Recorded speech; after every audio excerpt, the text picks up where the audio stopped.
God damn, that's a funky beat. Makes you want to get up off the couch. Virtua Racing Deluxe for the Sega 32X. I love the Deluxe at the end of this.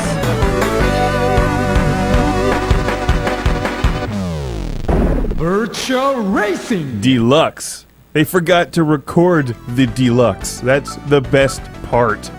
Virtua Racing Deluxe. It needs to be spelled in cursive with glitter. You know why I like that word so much? There's an old school diner that I go to where my favorite meal is the hamburger deluxe with cheese. Cheese is not included in deluxe, but coleslaw and french fries are. So, while I'm blown away by this game, I cannot help but be disappointed that it does not come with coleslaw and french fries. Not even the Sega 32X can deliver those.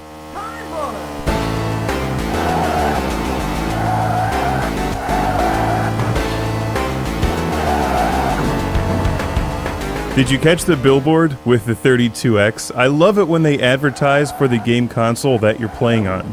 To make it interesting, they should have sold that ad space to Nintendo.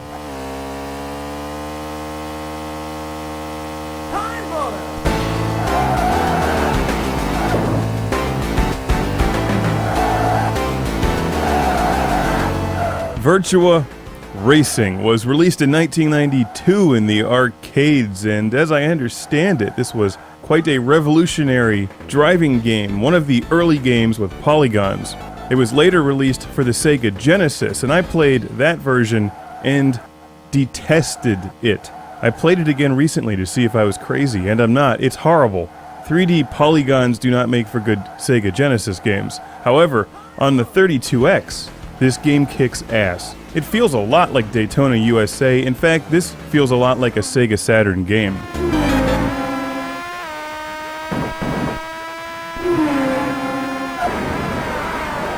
It's extremely smooth and playable. Not as smooth as the modern driving games, obviously.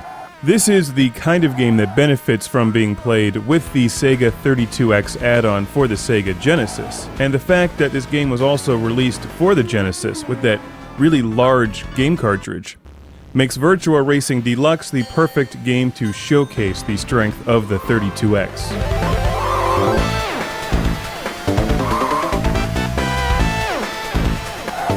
When I play this, it's actually clear what Sega had in mind when they released the 32X. I think they went about it wrong. I think they should have just released another game console. I think it's so cool that this game has a cockpit view. In 1994. You can change views on the fly, and you get 5 different courses in Virtua Racing Deluxe. You also get 3 cars, which makes the game interesting. The stock car, the prototype car, which is like the Le Mans GT style, and Formula 1. All of the cars also handled differently. This is a traditional Sega arcade racer, where you have to drive well to hit checkpoints with some time remaining or the game ends.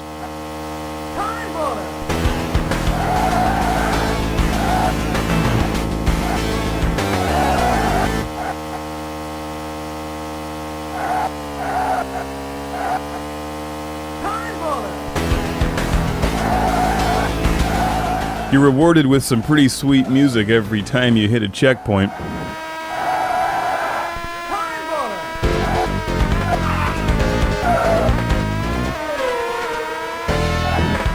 The steering in this game is a bit twitchy. You probably notice there's some wild jerky movements when I'm driving. The stock car has a tendency to drift and slide more than the other two. This game does not have analog controls, so you're playing with a D-pad. Obviously, you can accelerate, brake, and have manual or automatic gearbox.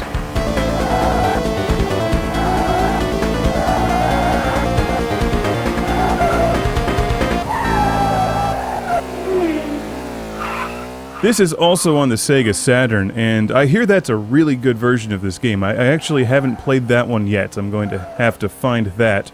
Virtua Racing Deluxe is very straightforward, and if you've played other Sega arcade driving games, odds are you'll probably enjoy this one.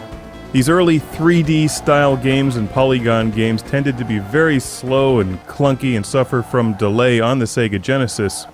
That's just not the case with Virtua Racing Deluxe. Hey, is it game over? I'm not sure yet.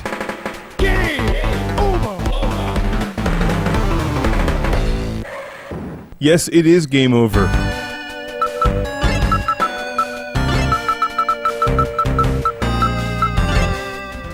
Virtua Racing Deluxe. I just like to say that. Virtua Racing Deluxe. It's quick, it's nimble, it's responsive, it does not suffer from delay, it's extremely playable, and pretty much kicks ass. And even has a replay mode.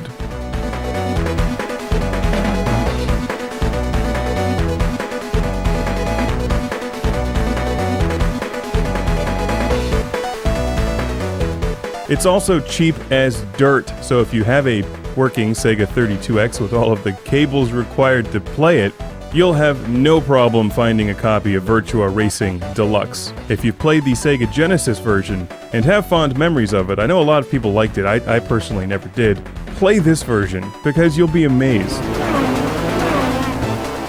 Virtua Racing Deluxe. With a side of coleslaw and some delicious French fries and ketchup. That's a meal we can all enjoy.